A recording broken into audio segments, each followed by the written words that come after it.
here's what I think. I think that really ties into our next question, because that's more, I have faith that that's where it's going to lead to. I'm investing this belief. I'm starting off with a belief, and then I have faith that this person will see my belief in him and grow from it, and transform. Hopefully, I mean, I need faith for that. Well, So I think that breaks. Go ahead, Jan. belief and faith works together. If you don't have belief, you don't have faith. If you don't have faith, you won't have belief. So if you believe, like you said, it's definitely, that means you have faith in the guy. So Mm-hmm. once the belief part comes through and it kicks in, now the faith is there. Now this Yeah. guy sees the world through your eyes. He has faith in you. That's it. And I have faith in him now, because I know that if I need him sometimes, he'll be there. My faith is in him. And the same way, vice versa. Because Yeah. I believed in the man. His own wife didn't believe in him, but I believed in him. So all these two things link together, because one doesn't work without another. Right. I think those two things definitely work together. Yeah. I mean, I and that's what I was burning towards. Jan, you have faith in this guy, and that's why he still has the desk in your office. If you didn't have faith in the guy would be, you'd listen to his wife and send him back home. I mean, there's no purpose to have him there. Yeah, you could believe in the guy because he wants to do it or whatever, but the bottom line is that he's not closing sales. But the way you said it before, I loved how you said that. You created an energy of like, no, of course he's closing a sale in the next few days. He's closing a. I believe that the faith part is where we take it a step further. We see the person for who they are, and now we see the potential. We see the growth that they are capable of doing. I mean, who believes in somebody who's not performing and still gives them that opportunity, gives them that push? I think that if a person that has faith and belief in people has to be optimist. What do you call that? Yeah, yeah. Optimistic. Yeah. Optimistic. I'm sorry, my English is a little ESL level, but I'm working on it. If you're not optimistic, it's very hard to have faith or belief into anything. So those people that intend to have hard time in life is the ones that are optimistic. So those are the ones who will never have faith, never have belief, and never anything else. So you could teach somebody how to have belief, maybe how to faith, maybe how to trust to somebody. But if that person is not optimistic, it's going to be very tough. Wow. So Yeah, optimism is a very, very core of faith and belief. Because if you're optimistic, you're going to have that faith in it, in that person. Because sometimes, most of the times, employers or, well, people in general will tend to judge by their appearance. So if you're not an optimistic person, 9 out of 10, you're going to refuse, whether it's a date, whether it's an employee, whether it's a student, whether it's anything, You're going to, if he looks like he just woke up and rolled out of a laundry machine and showed up in front of you, you're going to have one image about him. But if you're an optimistic, you're going to have that faith in this kid. You're going to have that belief in him. That's how I look at it. I mean, maybe I'm sorry, but that's, like you said, everybody has their own opinion. So this is my opinion about things. That optimism is a very important thing of life. So faith and belief work with optimism very close together. I want to ask you a question, Jan, because when we started, I believe it was when we were already recording, you were talking about belief and faith, and this is something a lot of people do, where they talk about faith from like a religious perspective, like their faith is Judaism or Christianity or Buddhism, or they attach faith to God. And you clearly have a very strong faith-based religion and faith-based in your religion. So what I'm wondering is, because a lot of people, they'll go from a place like where you came from, and you said Soviet Union, and they'll come to America where things are easier. And so oftentimes with us, we're coming from a place of discomfort to a place of comfort, and we kind of get lax and lenient.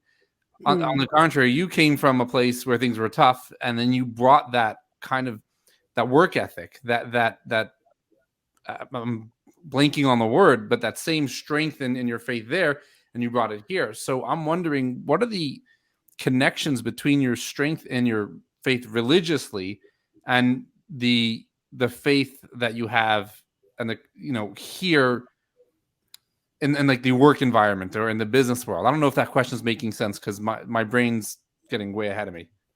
I mean, I like to deal with people that have religion in their house. It doesn't matter what you believe in, whether any religion. I don't care what you believe in. The reason that I like dealing with people that have religion in their house is because if they have God, whether it's a piece of rock they believe in, or it's fire, or it's somebody spiritually, that person has some sort of a goodness in him. So that's like when I used to be in the gold buying industry, in the jewelry business, I would go and I would give somebody the thing, and I would judge him based on the way he looked because he looked religious. And somebody would say, "Yo, what are you doing? You just left $10,000 item. You didn't take anything from it." I said, he looks like man of fear of God. He fears God. And I would walk away with that intent in my head. Because saying that man fears God, he's not going to go and do it. He's not going to go and steal. And that's my faith. And that's how I looked at things.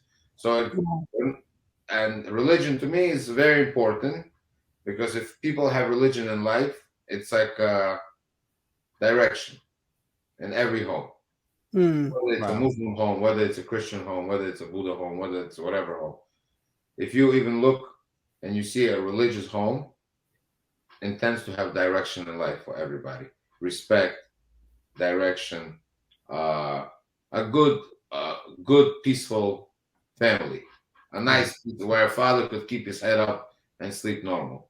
So for me, faith in people, faith in religion, and all these things kind of work together for me. They all link. I would love to work with somebody who has faith in God versus somebody who is an atheist.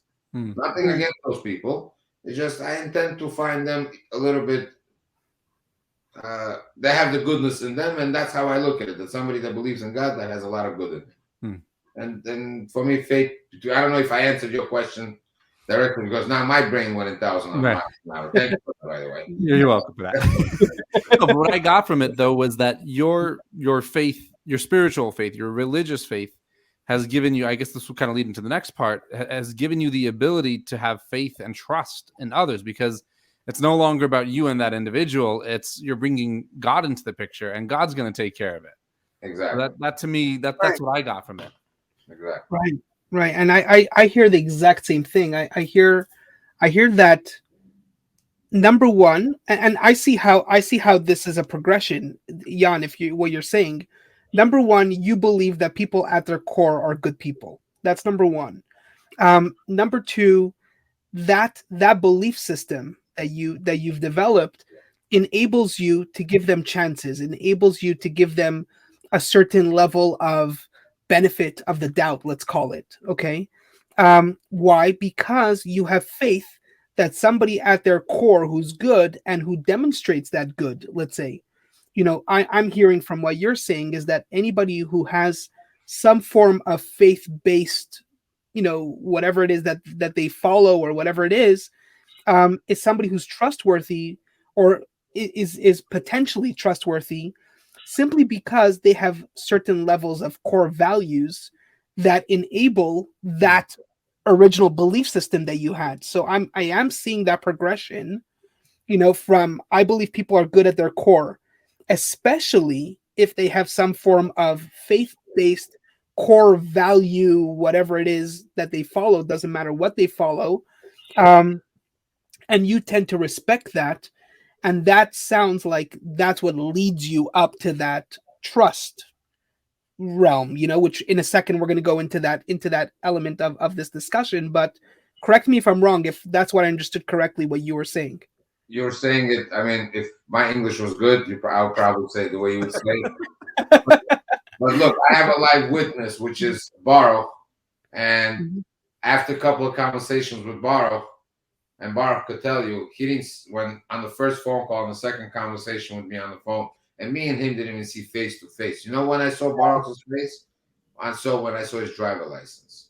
That's when I saw it. But he still didn't see my face. But on the second conversation with him, me and him were talking like we're buddies that we've known each other for many years. Yeah. Wow. Yeah. He told me. I passed my phone number along to him, could attest to that same type of a conversation. I intend to lead those conversations on those friendly level. I don't look at my customers as friends. I don't look at them as customers. I look at them more like I leave it on the friendly level because that faith, again, because I believe in people, because